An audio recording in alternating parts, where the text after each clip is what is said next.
Good afternoon. I welcome you on behalf of Bharat Institute of Higher Education and Research, Chennai. I am Dr. Anju, Professor in the Department of Anatomy at Sri Lakshmi Narayan Institute of Medical Sciences. In today's class, we will discuss the lymphatic drainage of head neck region. The lymphatic drainage of head neck region is discussed in detail here because the region is having many important structures, and because of the compact arrangement of these structures in a very small space, the lymph nodes which are in this region are very important. The malignancy or infection of these structures in this region will affect these lymph nodes, and so we need to know about these lymph nodes in detail. The objectives covered in this class will be structure of lymph node, their function, the lymph nodes and their groups, their arrangement in neck and face region, and the Wilday's name. In the end of the class, we will discuss about the applied anatomy of the lymph nodes in this region. A lymph node is a bean-shaped structure. It is widely distributed throughout the body along the lymphatic pathways. The lymph nodes are not present in the central nervous system. The lymph node is a lymphoid tissue, so it is composed of lymphoid cells. This bean-shaped structure is 1 inch in length, and the major lymph nodes or lymph node groups which are present in the groin, in the armpit, and in the neck, called as the inguinal lymph nodes, the axillary lymph nodes, and the cervical lymph nodes, respectively, are important as they are examined during general examination of a patient. Now, the diagram shows the lymph node structure. We see a convex part and we see a concave part. The convex part is receiving the afferent lymphatic vessels, whereas in the concave part here at the hilum, we see the efferent lymphatic vessels. The afferent lymphatic vessels interlink to the lymph node. So, inside the lymph node, in the subcapsular region, there are macrophages and B cells. In the germinal centers, there are T cells. The lymph flows into the sinuses, which are beneath the capsule. Then it is filtered through the germinal centers and reaches the medulla. In the medulla, the cells are macrophages and T cells. Now, this lymph, which is filtered by the lymph node, reaches the hilum, and from here it passes to its further course into the efferent lymphatic vessel to the next group of lymph nodes, or ultimately it will reach the venous channels, the major vein, that is the junction of subclavian and the internal jugular vein, and from there the lymph will reach to the systemic circulation. At the hilum, we also see the artery and vein. These are the blood vessels which are supplying to the lymph node as a structure. The function of lymph node is to filter the lymph before it returns to the blood. The lymph is the effluent from the capillary bed. The transudate which comes out through this, the capillaries, this fluid which comes out, the plasma which comes out, is the exudate. Now this fluid will bath the tissue cells and will facilitate the exchange of the nutrients as well as waste material and the gases with the cells. Most of this fluid will be taken back into venous side of the capillary bed and will return to the venous circulation. But some of this fluid is left behind. This fluid is then collected by blind vessels which begin at these tissue beds as lymph vessels. So this fluid now becomes the lymph. This lymph is filtered by the lymph. After filtering the lymph nodes, the lymph node present the foreign particles entering from the blood stream to the B cells which are present inside the lymph. From there, it produces the responsive lymphoid cells, which are containing antibodies to these antigens. So the specific antibodies to these antigens will be produced.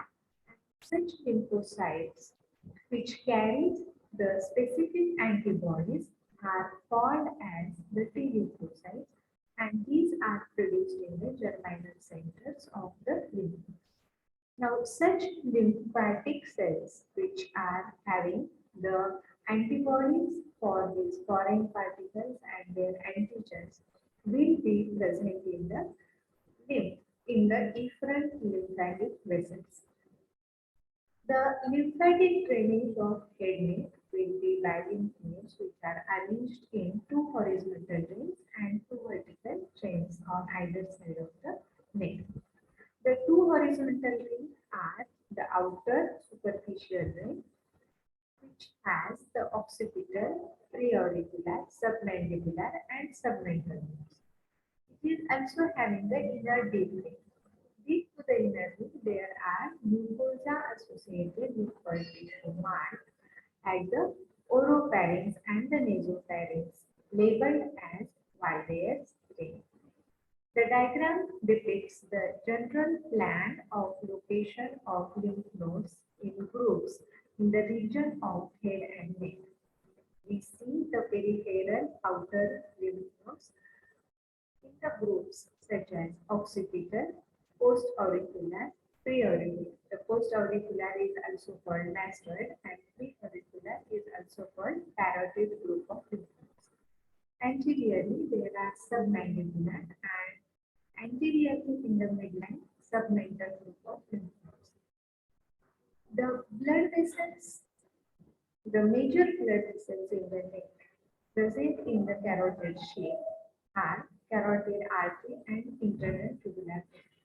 Along these blood vessels, we have vertical chain of lymph nodes, and they are divided into a superior group and an inferior group. Below in the diagram, we see the inner circle of the lymphoid follicles, and these lymphoid follicles are arranged in the groups posteriorly, the retropharyngeal group, which are posterior to the pharynx, paratracheal group on the sides of trachea, and anteriorly in the midline, the prelaryngeal and pretracheal group of lymph nodes.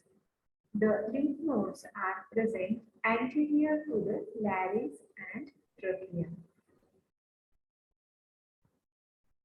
The vertical chain consists of the superior and inferior group of lymph nodes. They themselves receive the lymph from deep cervical nodes, either directly or indirectly from the superficial nodes. The efferent lymph from these will return to the systemic circulation, systemic venous circulation via the right lymphatic duct on the right side and thoracic duct on left side. In this diagram, we can see the lymph nodes in various regions, and the name given to the group of lymph nodes is as per the region where it is located. So we see in relation to the occipital bone, the occipital group of lymph nodes. More anteriorly related to mastoid process, there is post-auricular or mastoid group of lymph nodes. In front of the auricle, related to parotid gland, is a parotid group of lymph nodes. More anteriorly, there is superficial and deep group of facial lymph nodes. At the tongue, there are sublingual lymph nodes. Below the mandible, there are two groups. Anteriorly, submental group of lymph nodes in the submental triangle and submandibular group of lymph nodes in the submandibular triangle. They are also related to the respective salivary glands. That is, submental group of lymph nodes will be present between the two anterior bases of digastric muscle and related to the submental triangle. Submandibular lymph nodes will be related to submandibular gland in the digastric triangle. Next, we see the lymph nodes which are in the neck. In the posterior triangle of neck related to the 11th cranial nerve, that is the spinal accessory nerve, the group of lymph nodes which we see here, these are spinal accessory group of lymph nodes. Below, in the lower part of posterior triangle, related to the transverse cervical artery, above the clavicle, the group of lymph node is labeled as transverse cervical or supraclavicular group of lymph nodes.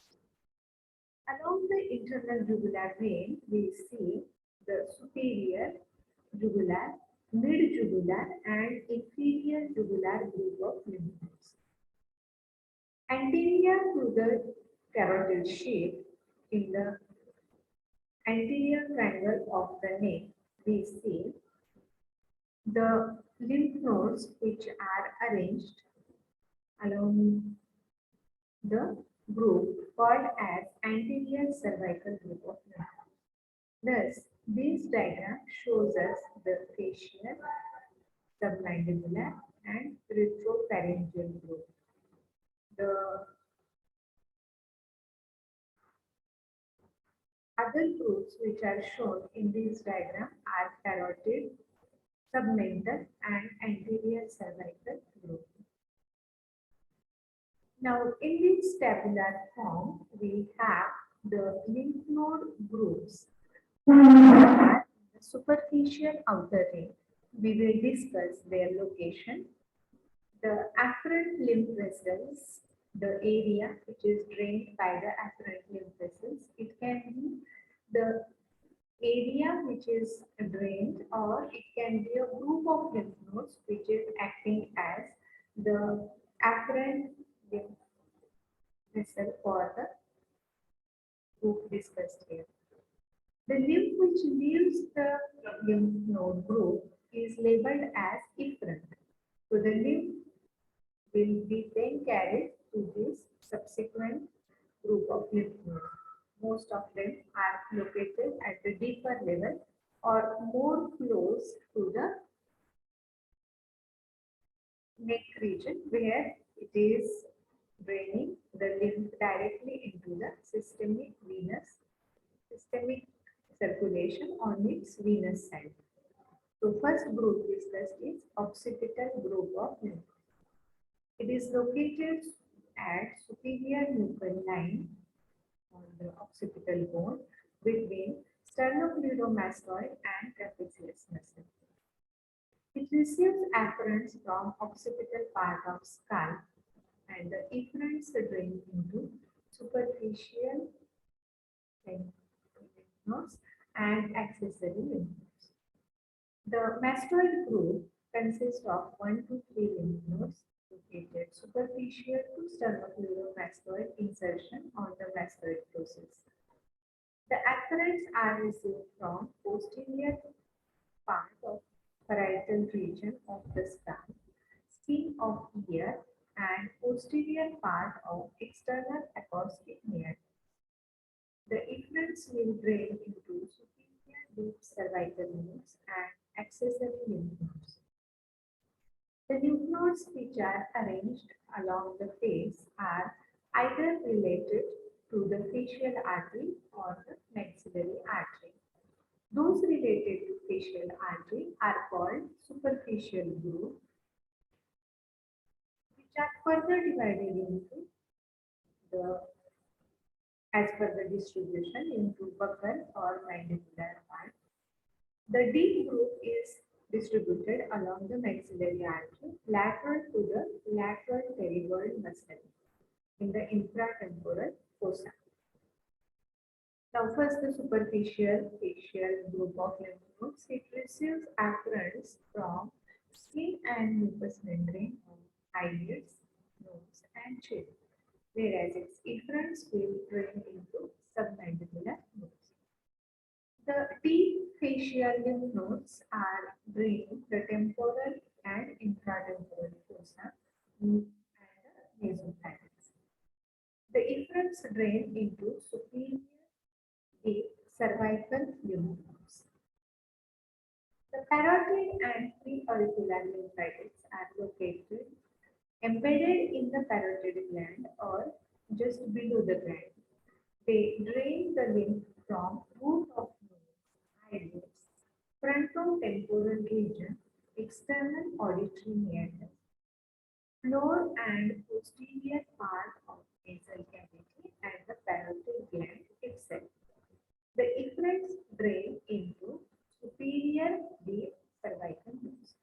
So the superior deep cervical nodes will be nothing but the jugulo-digastric group of lymph nodes. The next group is submandibular or submaxillary lymph nodes. They are located below mid portion of the body of mandible and around the submandibular gland. So they will be located in the digastric triangle. They drain the lymph from side of nose, upper lip, lateral portions of lower lip, mid portions of eyelids, buccal mucosa, and chin. They also drain anterolateral margins of tongue and gingiva. So any pathology which is most of the times the commonly occurring one is the carcinoma involving lateral margins of the tongue that will lead to enlargement of the submandibular group of lymph nodes. The efferents from these will drain into deep cervical nodes. In the diagram, we see not only the area but the location of the lymph node, its afferent as the arrow is showing. This arrow shows the afferent lymph coming to the lymph nodes. This further arrow shows the efferent lymph which is leaving the submandibular group and reaching to the deep cervical nodes. The next group is the submental group of lymph nodes. As the name suggests, they are related or they are present within the submental triangle just below the chin, that is at the symphysis mental, and they will be present between the two anterior bases of digastric muscle on either side. So the lymph from the central portion of lower lip, tip of tongue, anterior portion of floor of mouth will drain into these lymph nodes. The further efferents will be taking this lymph to submandibular nodes and the deep cervical nodes. The superficial cervical lymphatics are located superficially just beneath the skin and superior or anterior to the sternocleidomastoid muscle. So they will be related to the superficial vein in this region, which is the external tubular vein. So the lymph from external ear and carotid gland will be collected by the superficial cervical lymph nodes, and they will send these lymph further to the deep group of cervical lymph nodes. So now we will discuss the cervical lymph nodes which are arranged in superficial and deep group. So first the superficial group. In the superficial group, we see that they are located along the external tubular vein and anterior jugular vein. So in this way, they will be lying superficial to the sternocleidomastoid muscle. So the location will be between superficial cervical fascia and infrahyoid fascia of the neck.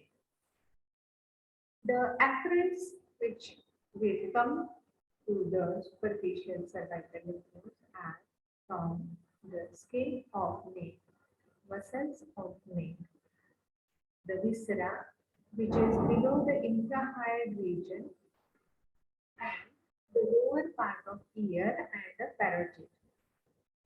The efferents will drain into superior deep cervical lymph nodes. In the posterior part of the neck, we see in the posterior triangle two group of superficial lymph nodes. One is accessory group, which is along the accessory nerve or the 11th cranial nerve located in the posterior triangle. They receive lymph from occipital nodes, mastoid node, and lower the lateral part of the neck and the shoulder region.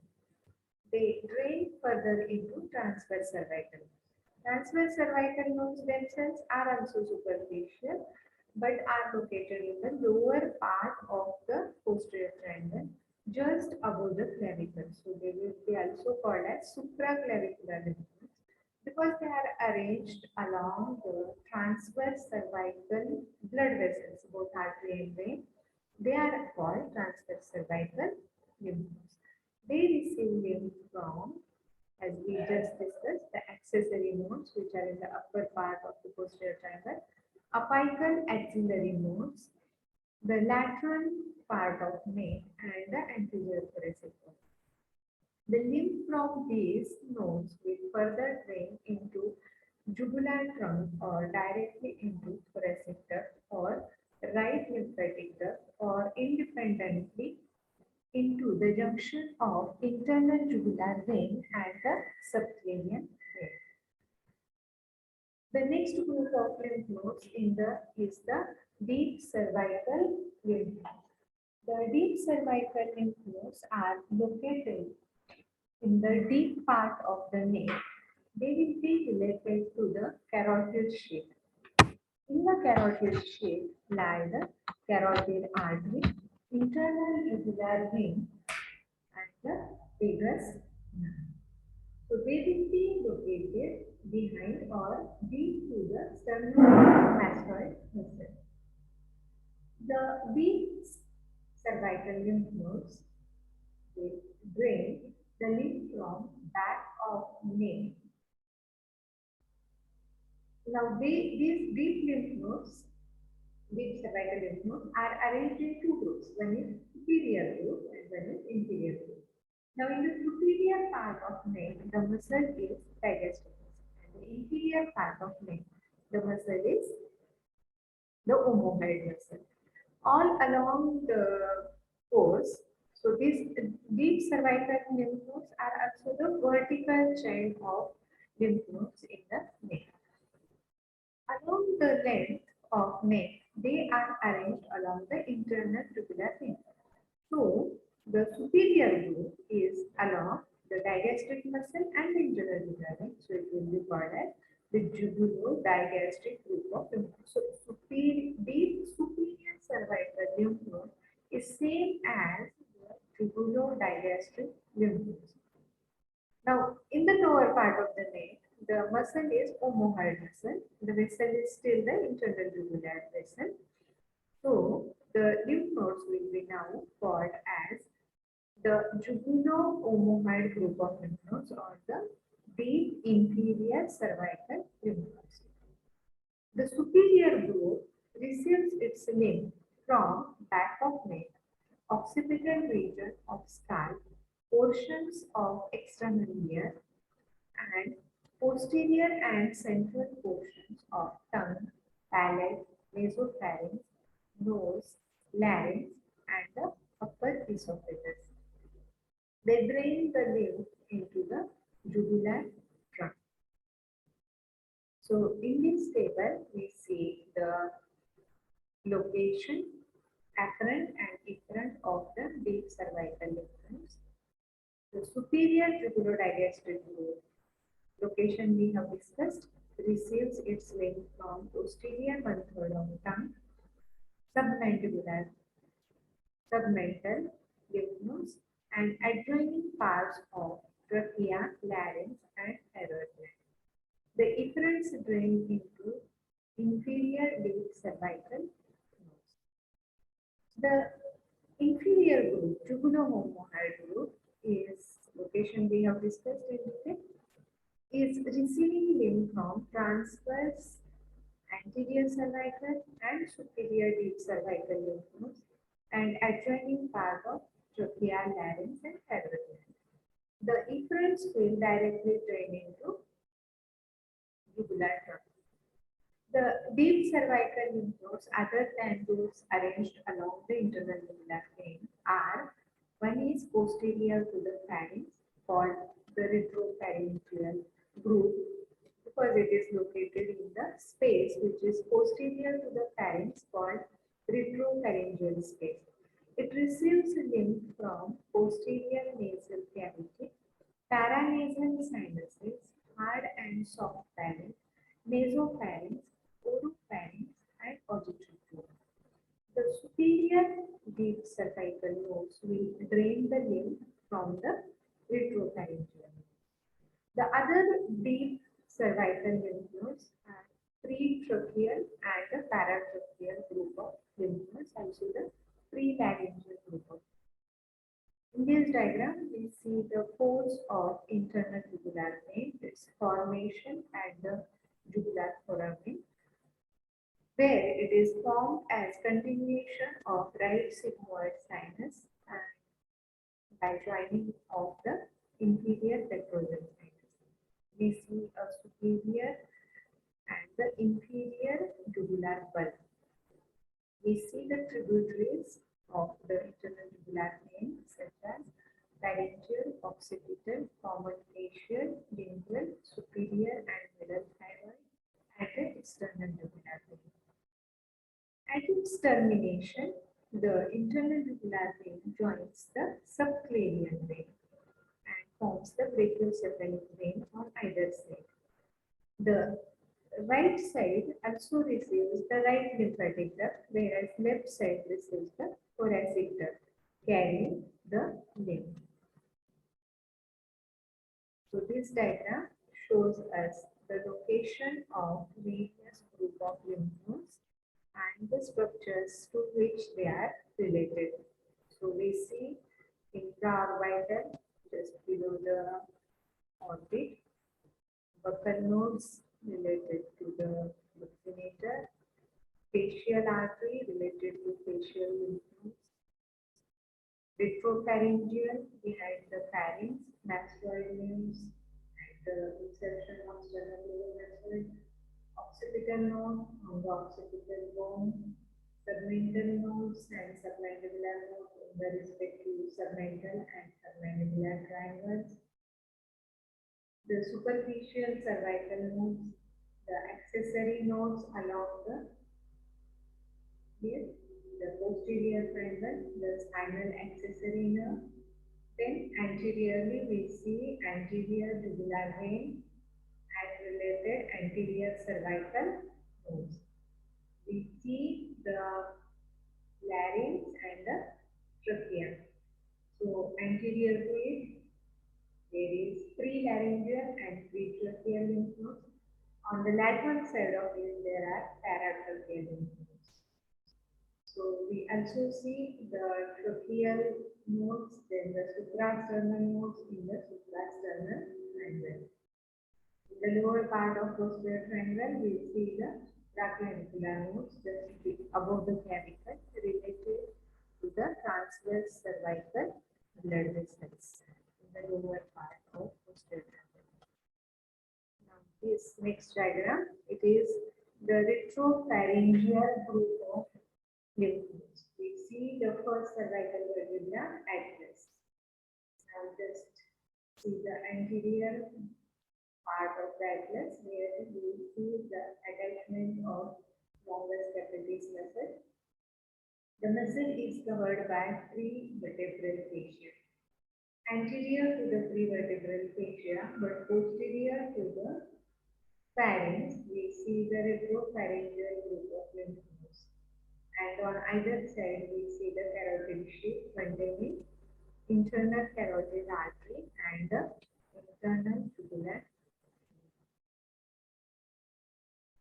Now, deep to the deep brain, we see the mucosa associated with lymphoid tissue called tonsils, and all the tonsils together form a ring at the inlet of nasopharynx and oropharynx called Wildayer's ring.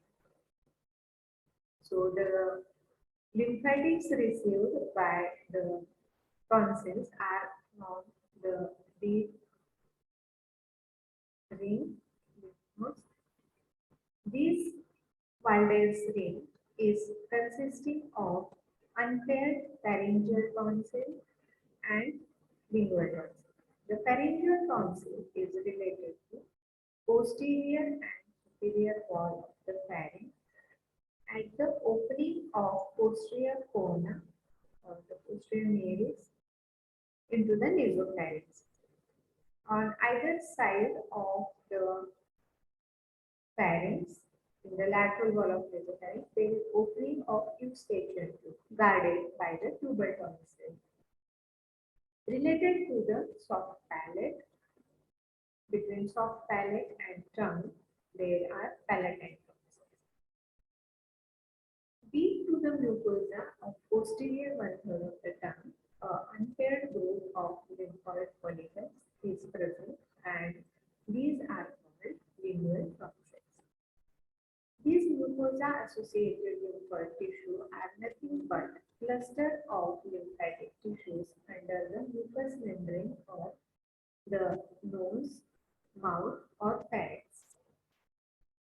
The tonsils are having all these different groups such as pharyngeal, tubal, palatine, and lingual tonsil.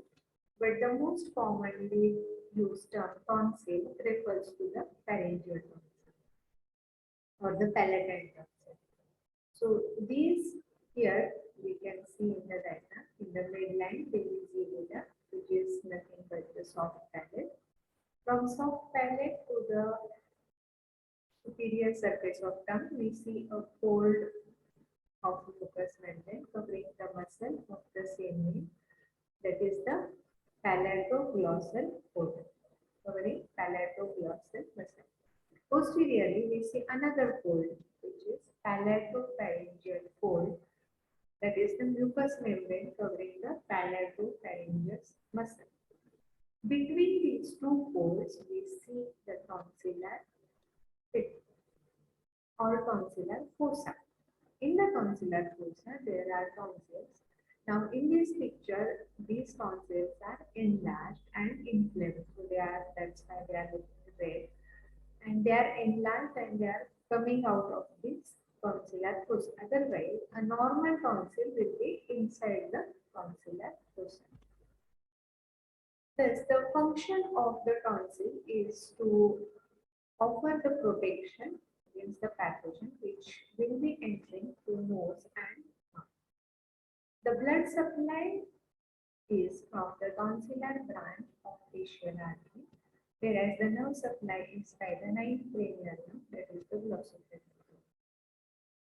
Now we will change the focus and we will now discuss the organs and what will be their lymphatic drainage. So the first organ here we discuss is external nerves, which will be drained by the superficial parotid nodes and the submandibular group of nerves.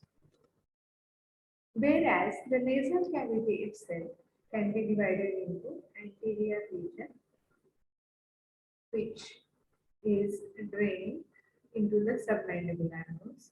The rest of the nasal cavity, paranasal sinuses, nasopharynx, and pharyngeal end of the eustachian tube or pharyngotympanic tube all will drain into upper deep cervical nodes either directly or via the retropharyngeal group of lymph nodes. The posterior nasal fluid will drain into the pharyngeal group of lymph nodes. The most important organ in this region, as far the lymphatic drainage is concerned, is tongue, because it is very commonly associated with carcinoma of tongue, which presents with the enlargement of these lymph nodes.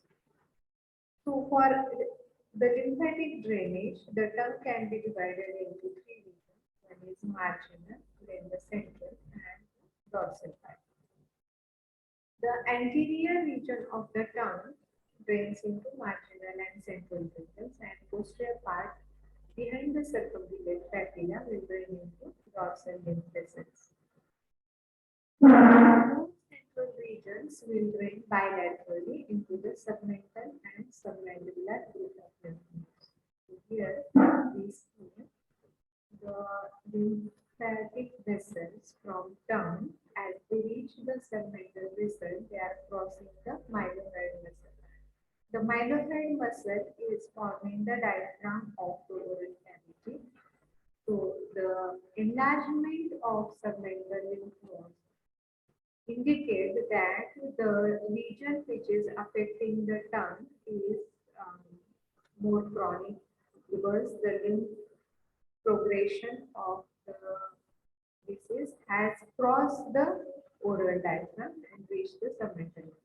Other groups which drain are submandibular nodes, the jugulo-digastric nodes, which further drain into the lower group, the deep cervical nodes. Now we come to the applied aspect or applied anatomy of this region. Any foreign antigen which leads to the inflammation of the lymph node itself will lead to its swelling. The lymph node will become painful, and that will be called as lymphadenitis. The commonly palpated and accessible lymph nodes are cervical, axillary, and inguinal lymph nodes. The common site of metastatic organs, metastasis of carcinoma from any organ are always the lymph nodes which are draining that particular organ. Lymphadenopathy is the collective term used for all the lymph node diseases. One of these diseases most commonly seen in India is tuberculosis, which involves the upper cervical chain, and the infected lymph nodes added together, which then we try to remove the structures and lead to formation of cold abscess due to necrosis. The spread of the tumor will differ as per the region. If the tumor is in the supraglottic area, it will drain into the upper deep cervical lymph nodes, whereas the glottic area has poor lymphatic drainage. So it will present with changing voice and obstruction in breathing, but the lymph nodes will present themselves at a later stage. In case of subglottic region also, there will be obstruction to the breathing and change in voice, but the lymph nodes will be enlarged, and these will be the deep group of inferior cervical nodes. When metastasis of the cervical lymph nodes occur, it is treated with surgical neck dissection, and for that, instead of using the anatomical classification which we discuss now, the surgeons, they classify the lymph nodes into levels 1 to 7 as per their depth. So a surgical neck dissection will consist of removal of 1 to 5 group of lymph nodes, including the surrounding structures such as sternocleidomastoid, internal jugular vein, and spinal accessory nerve. Now, the classical radical neck dissection approach is modified into a functional neck dissection, which spare these structures After excision of lymph nodes, the sternocleidomastoid, mastoid, internal nuclear vein, and spinally accessory nerves are kept intact. So, with this understanding of the lymphatic drainage of the head